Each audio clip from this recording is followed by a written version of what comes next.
Imagine finishing your dinner, clearing the plates, and walking into your living room. You sit down in your favorite armchair, maybe turn on the television, and let out a long sigh. You think you are finally resting. You think the hard work of the day is over. But if you are over the age of 60, what you do in the next 3 to 4 hours, the window between your last bite of dinner and the moment you close your eyes, dictates whether your cardiovascular system actually recovers tonight or whether it becomes a ticking time bomb. Every single year, hundreds of thousands of adults over the age of 50 suffer heart attacks and strokes while they are fast asleep. And here is the most chilling part. For the vast majority of them, the cause wasn't a rare disease, bad luck, or family history alone. It was actually something they were doing every single evening after dinner, deeply believing it was completely safe. My name is Dr. Daniel Harris. I am a cardiologist, and I have spent over 2 decades studying the hearts and vascular systems of people over 60. What I am about to share with you today is a conversation that does not fit inside a standard 15-minute doctor's appointment. But if you are in this age group, learning the right way to transition from dinner to bedtime could literally save your life tonight. We are going to talk about 5 specific, incredibly common mistakes seniors make after dinner. These mistakes are quietly straining your heart, thickening your blood, and setting the stage for a stroke. But I am also going to give you the exact, science-backed evening protocol to fix them. Mistake number 1, the blood flow war, late eating. Let's start with the most dangerous habit, which usually happens right around 8 or 9 p.m. I am talking about eating a heavy meal late at night or having a large, dense snack right before bed. You might think you are just fueling your body or helping yourself feel heavy enough to sleep, but you are actually sabotaging your internal clock. Here is the simple, 5th-grade science of why this happens. Your body only has a certain amount of blood, usually about 5 liters in total. When you eat a big meal, your digestive system becomes the absolute priority for the body's resources. Your stomach and your intestines demand a massive amount of that blood to start the complex process of breaking down that food, churning it, and absorbing nutrients. But when you lie down to sleep, your heart is trying to enter its low-power mode. Sleep is the only break your heart gets for the entire day. By eating late, you are forcing your heart into a blood flow war. Your stomach is pulling blood one way to handle the digestion, and your heart is struggling to keep enough blood flowing upward to your brain and your vital organs.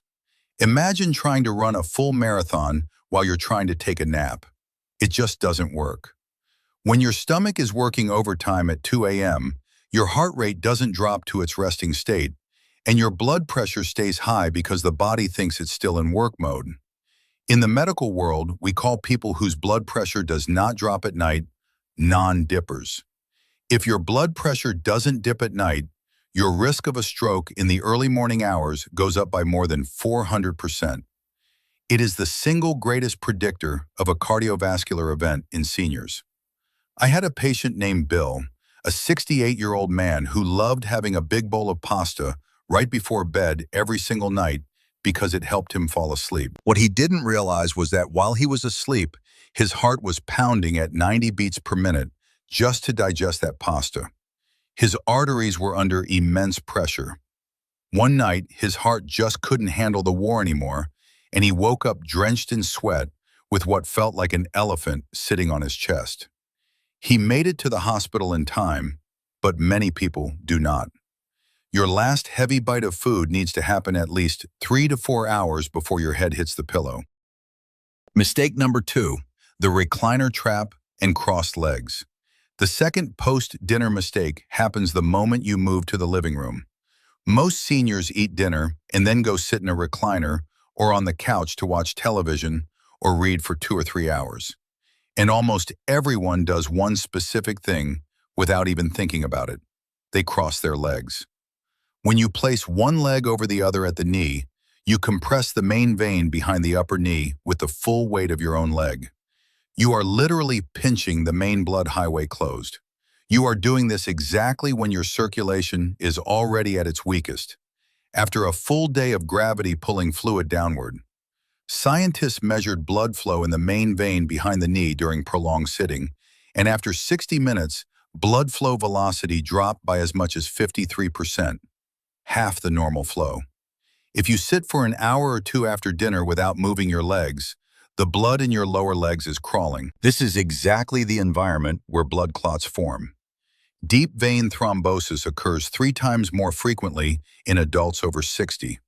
And when a clot breaks loose, it travels through your veins into your heart, into your lungs, and into the vessels feeding your brain. That is a stroke. Inside your leg veins, there are tiny one-way valves that stop blood from falling backward. But the only force that pushes blood upward through those valves is muscular contraction.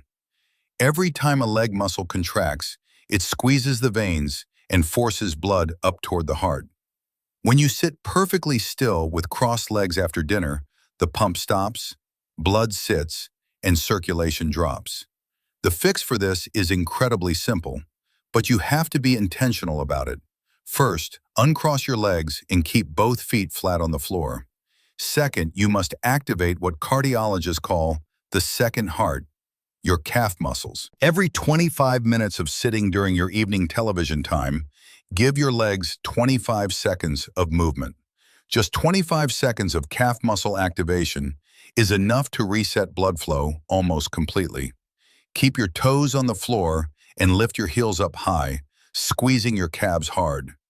Do this 10 to 20 times during a commercial break. You are physically wringing out the pulled blood and sending it back to your heart. Mistake number 3, the 6 p.m. water cutoff. This is something I hear from my patients every single day in the clinic. They tell me, "Dr. Kent, I stopped drinking all liquids after 6 p.m. because I don't want to get up 3 times in the middle of the night to use the bathroom." I understand that completely. Broken sleep is frustrating and it increases the risk of falls in the dark. But I want you to listen very closely to what happens inside your veins and your arteries when you go to bed dehydrated. Your blood is mostly water. When you deliberately dehydrate yourself all evening, your overall blood volume drops, but the solid parts of your blood, the cholesterol, the platelets, the calcium, and the waste products stay exactly the same. This means your blood becomes thick, sticky, and slow. Imagine trying to pump thick, cold maple syrup through a tiny plastic straw. That is exactly what you are asking your aging heart to do at 4 a.m. When the blood is thick, the friction against the walls of your arteries increases. This friction causes inflammation, and inflammation leads to the buildup of plaque. Furthermore, as you sleep, you are constantly losing moisture through your breath and your skin. If you start the night completely dry, by the time 3 a.m. rolls around, your blood is at its absolute thickest. In cardiology, we call this the golden hour for blood clots. Because the blood is moving so slowly, the platelets start to clump together like wet sand. If one of those tiny clumps gets stuck in a narrow, stiff vessel in your heart or your brain, the lights go out. This is why the highest number of strokes and heart attacks happen right before dawn. Now, the solution isn't to flood yourself with a gallon of water right at bedtime, because that will obviously keep you awake and cause overnight ankle swelling. The solution is a steady trickle. You need to have a small, 4-ounce glass of room temperature water an hour before bed. A quick trip to the bathroom won't hurt your sleep nearly as much as thick, stagnant blood will hurt your heart. Think of it as greasing the pipes for the night ahead. You want your blood to be a flowing river, not a stagnant swamp. Mistake number 4, the processed evening snack. Let's talk about what happens when you get a craving at 8:30 p.m. Many seniors have been taught to reach for something they think is heart-healthy or light. A handful of commercially roasted sunflower seeds, some whole wheat crackers, or a granola bar. This is a massive structural mistake. Commercially roasted sunflower seeds and almost every packaged cracker or granola bar in your pantry are processed in industrial seed oils, like soybean oil, canola oil, or sunflower oil. These oils are extracted under high heat and are highly unstable. When you eat them, you are consuming a significant load of oxidized fat that promotes silent, invisible inflammation directly in the arterial wall. This chronic arterial inflammation is the exact mechanism that builds plaque in aging adults. Furthermore, if you are eating whole wheat crackers or pretzels, you are eating refined starch. Starch in every form is nothing more than a long chain of glucose molecules that break apart in your saliva and flood your bloodstream. This spikes your blood glucose, which raises triglycerides and makes your blood more viscous and thick. Thick, sticky blood full of oxidized seed oils is the absolute worst thing you can introduce into your cardiovascular system right before it enters its nighttime resting phase. If you truly need a snack in the evening, you must completely rethink what you are chewing. Your brain and your heart do roughly 90% of their repair and filing work while you are asleep. If you don't provide the right raw materials before bed, the nighttime repair crew simply leaves the damage alone. Instead of crackers, I want you to have a small handful of raw, soaked pumpkin seeds. Pumpkin seeds are the world's most concentrated source of magnesium. Magnesium is the master spark plug of your muscular system and the key that unlocks the doorways to memory in your brain. But you must soak them in water first, or else your body cannot get past the seed's natural defense system, phytic acid, to absorb the minerals. Chew them slowly until they are a complete paste. You can also have a small glass of pure, unsweetened tart cherry juice. Tart cherries contain anthocyanins, which are like little fire extinguishers that put out the fires of inflammation in your muscles and joints while you sleep. They also contain the highest natural levels of melatonin found in any food on the planet, which acts as an antioxidant power washer for your brain's energy factories. Mistake number 5, failing to drain the fluid, the 15-minute rule. This brings us to the final and perhaps most misunderstood mistake seniors make at the end of the evening. It involves the real reason you are waking up at 2 a.m. to use the bathroom. Most people assume their bladder is just shrinking with age. That is rarely the whole story. During the day, gravity causes blood and fluid to accumulate in your lower legs and feet. By bedtime, your legs are carrying a heavy fluid burden.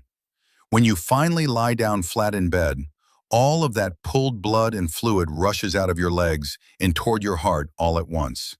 Your heart gets overwhelmed by this sudden flood of fluid, and your kidneys immediately respond by producing urine to filter it out. That is why you wake up to use the bathroom. It is often a fluid distribution problem, resolving inconveniently in the middle of the night. But there is a scientifically proven way to fix this before you ever fall asleep. 30 to 60 minutes before bed, I want you to lie on your back and elevate your legs above your heart level. You can use pillows, rest your feet on the arm of the sofa, or gently wedge your feet against the wall. Hold this position for exactly 15 minutes. When you do this, gravity gently drains the venous blood and excess fluid back toward your heart and kidneys before you go to sleep. Research has found that this simple practice reduces overnight venous pooling by 44% and measurably decreases clotting factors in your blood. Your kidneys process the fluid while you are still awake, saving you from those dangerous, dark trips to the bathroom at 3 a.m., and saving your heart from a massive fluid overload when it is supposed to be resting. Your new heart-safe evening protocol. I do not want you to just listen to this and feel overwhelmed. I want you to feel empowered. You are the CEO of your own health. I want to give you a clear, simple protocol that you can start tonight. It costs absolutely nothing, requires no prescriptions, and will protect your cardiovascular system while you dream. Step 1. The kitchen closes at 7 p.m. If you go to bed at 10 or 11 p.m., a 7 p.m. cutoff is vital. No more heavy meals, no big bowls of pasta, and absolutely no processed crackers or seed oils. Give your stomach a 3 to 4 hour head start so your heart doesn't have to fight a blood flow war at midnight. Step 2. Uncross your legs and pump. When you sit down to watch television after dinner, keep both feet flat on the floor. Every 25 minutes, do 20 seated calf pumps, lifting your heels high and squeezing your calves to push the blood out of your lower legs and prevent dangerous clotting. Step 3. The 4-ounce trickle. Do not completely cut off your water at 6 p.m.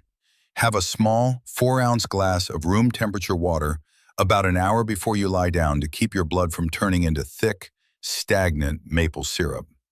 Step 4. The 15-minute drain. Before you get into bed, spend 15 minutes with your legs elevated above your heart level. Let gravity pull the fluid out of your ankles and calves so your kidneys can process it while you are still awake. Step 5. Sleep on your left side. When you finally do go to sleep, sleep on your left side. Your heart sits slightly left of center, and your aorta curves left and downward. Sleeping on your right side creates a kink in the aorta, but sleeping on your left side allows gravity to assist your heart, improving cardiac output efficiency by 17%. I have seen thousands of patients over my decades in medicine. I've seen the ones who ignored the small signs, thinking they were fine, until they ended up in the emergency room. And I've seen the ones who took these words to heart and changed their future. The difference isn't usually in some expensive surgery or a miracle pill. The difference is in these small, quiet, nightly choices that you make in the privacy of your own home. You are not broken. Your body has not given up. It is working right now with everything it has to keep you here. It just needs the right conditions to work the way it was designed to. You spent decades building the habits that brought you to where you are today, and you can build new ones. Not because it is easy, but because the alternative, spending another night in a position that strains your heart and feeds the conditions for a stroke or a clot, is no longer acceptable to you. If this information made sense to you today, and you feel like you learned something genuinely new about your own biology, please subscribe to the channel. I spend my time digging through the latest medical journals to bring you the truth about aging in a way that is actually useful for your daily life. Hit that like button. It might seem like a small click to you, but it tells the algorithm that this message is life-saving, and it helps me reach other seniors across the country who are at risk tonight and have no idea why their heart is racing in the dark. Finally, I want you to leave a comment below. Just type, "I am protecting my heart tonight." When you write those words, you aren't just commenting for the sake of the video. You are making a public commitment to yourself. You are deciding that your health and your future are worth more than old, dangerous habits. I read every single comment on this channel. Your comment might be the exact thing that gives someone else the courage to make a change. And please, share this video with one person in your life who is over 60 and needs to see it. Send it to the friend who mentions their legs feeling heavy, or the spouse who stops drinking water at 6 p.m. You might never know it, but you could be the reason someone you love wakes up to see the sun tomorrow morning. I am Dr. Daniel Harris. Thank you for your time, thank you for your trust, and thank you for taking your health seriously. Take care of your heart tonight. Sleep well.